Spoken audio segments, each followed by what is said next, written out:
A leaked source code file from Claude Code reveals that the biggest AI coding tool isn't pure deep learning at all. It's a neurosymbolic hybrid with classical AI at its core. Meanwhile, NASA's Artemis II crew returns from the moon running on AWS, and a quiet movement to build an open model consortium is gaining steam. From a team at the Synthetic Daily, it's Sunday, April 12th, 2026. Good to have you with us. We went through about 52 posts, articles, and threads across LinkedIn, Substack, and YouTube to find what actually matters today. Let's get into it. Here's the thing that stopped us in our tracks this morning. Gary Marcus. Yes, that Gary Marcus, the longtime AI skeptic who's been saying for years that pure deep learning has fundamental limits. He's basically doing a victory lap. And honestly, he might have earned it. A source code leak from Claude Code, Anthropic's coding agent that's become arguably the most important developer tool in AI right now, revealed something fascinating. Buried inside is a 3,167-line kernel called print.ts. And it's not a neural network. It's not deep learning. It's classical symbolic AI, a massive pattern-matching engine with 486 branch points and 12 layers of if-then conditionals. The kind of stuff that AI researchers in the 1980s would recognize immediately. Here's why that matters. Pattern matching is supposed to be what large language models are great at. That's literally the sales pitch. These models find patterns in data. But Anthropic apparently decided that when you really, truly need pattern matching to be reliable, when the output is code that has to actually compile and run, you can't trust a probabilistic system to get it right every time. So they wrapped classical symbolic logic around their LLM. Marcus is calling Claude Code the single biggest advance in AI since the large language model itself. And he's making the point that it validates the neurosymbolic approach, the idea that the future isn't pure neural nets. It's hybrids that combine neural networks with good old-fashioned symbolic reasoning.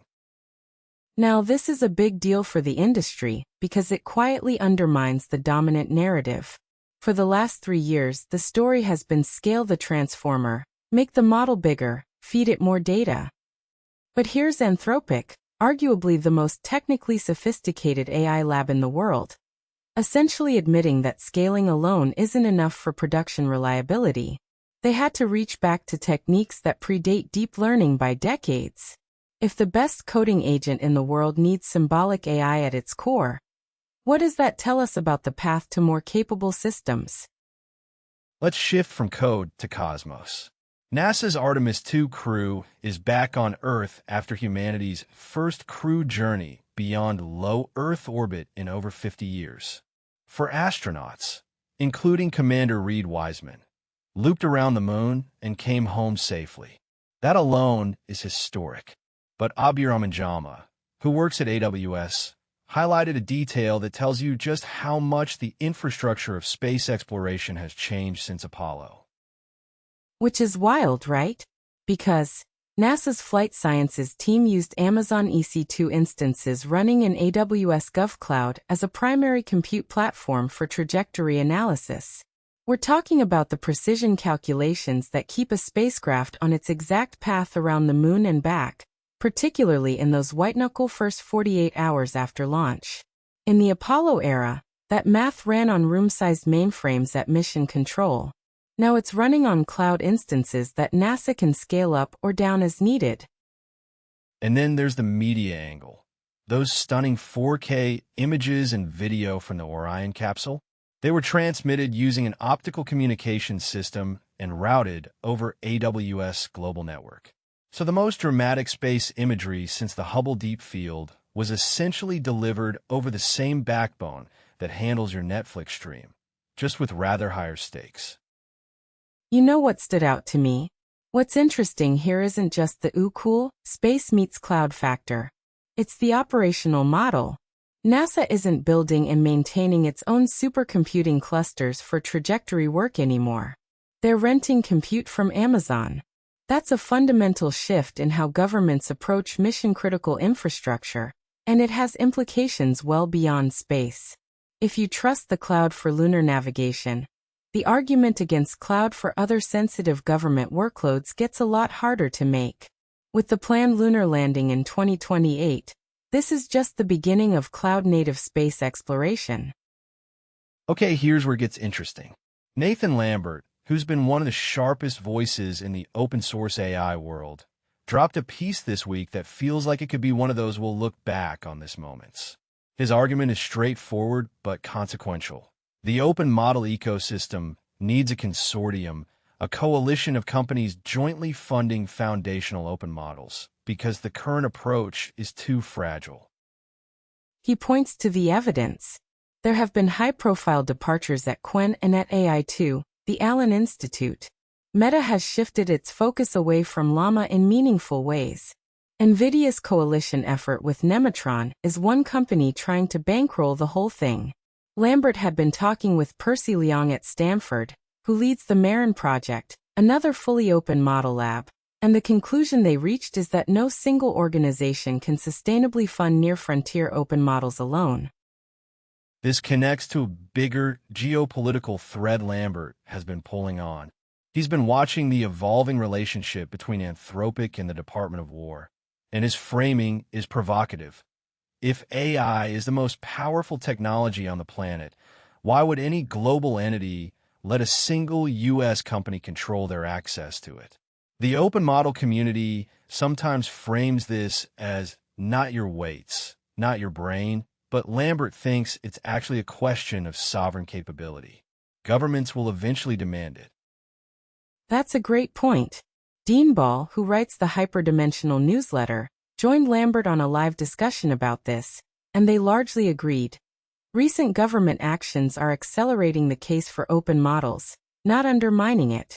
The practical question is timing and structure. Who funds it? Who governs it? How do you prevent freerider problems? These aren't solved problems, but Lambert's argument is that a consortium is the only long-term stable path. If he's right, we could see something like the Linux Foundation model applied to frontier AI within the next few years. There's a really interesting tension playing out in the developer community right now. On one side, you've got people like Ruben Hassid publishing guides on how to automate everything with Claude Computer, finding freelancers, monitoring competitor pricing, repurposing YouTube videos. On the other side, you've got engineers raising serious alarms about what happens when you actually measure this stuff. That tracks with what we've been seeing. Alexander Zajac nailed it with a post that got a lot of traction. Measuring developers by AI-generated code output is the new GitHub green dots. It looks like a metric. It measures nothing useful. His point is sharp. The engineer who generates 500 lines of AI code and ships it without review creates tech debt. The engineer who generates 50 lines, questions every line, and ships something solid creates value. Output volume and output quality were never the same thing. AI just made the gap wider. Abdirahman Jama went further, pushing back hard against the "you don't need to know how to code" narrative that floods LinkedIn daily. He's been mass reviewing AI-generated code bases for the past year, and his uncomfortable truth is this: if you don't deeply understand your programming language, your web framework, HTTP, databases, and concurrency fundamentals, you cannot tell when the code generated by Claude or Copilot is subtly wrong. And it will be wrong, often enough to matter in production. He ticks off the things AI won't figure out for you: deployability, scalability, availability, security. Meanwhile, over at OpenAI, Ryan Lopopolo's team has been running a codebase of over 1 million lines of code with zero human-written code. And, here's the kicker, no human-reviewed code before merge. SWYX covered this in detail, and it's a genuinely radical experiment. Ryan's calling it borderline negligent not to adopt this approach. So you've got one camp saying let the agents write and ship everything, and another saying you're building a house of cards. Both camps have smart people. The truth is probably that the right answer depends entirely on what you're building and what the failure modes look like. So let's end with the big story. Harrison Chase, the founder of LangChain, surfaced an argument this week that deserves more attention than it's getting. He's talking about agent harnesses, the frameworks and platforms people use to build AI agents. And he's making a pointed claim. If you use a closed harness, especially one behind a proprietary API, you're handing control of your agent's memory to a third party. And memory, he argues, is what makes agents actually good and sticky. Yeah, think about it this way. Every time an agent interacts with you, learns your preferences, accumulates context about your projects and workflows, that's memory. It's the thing that turns a generic AI tool into something that feels like it understands your work.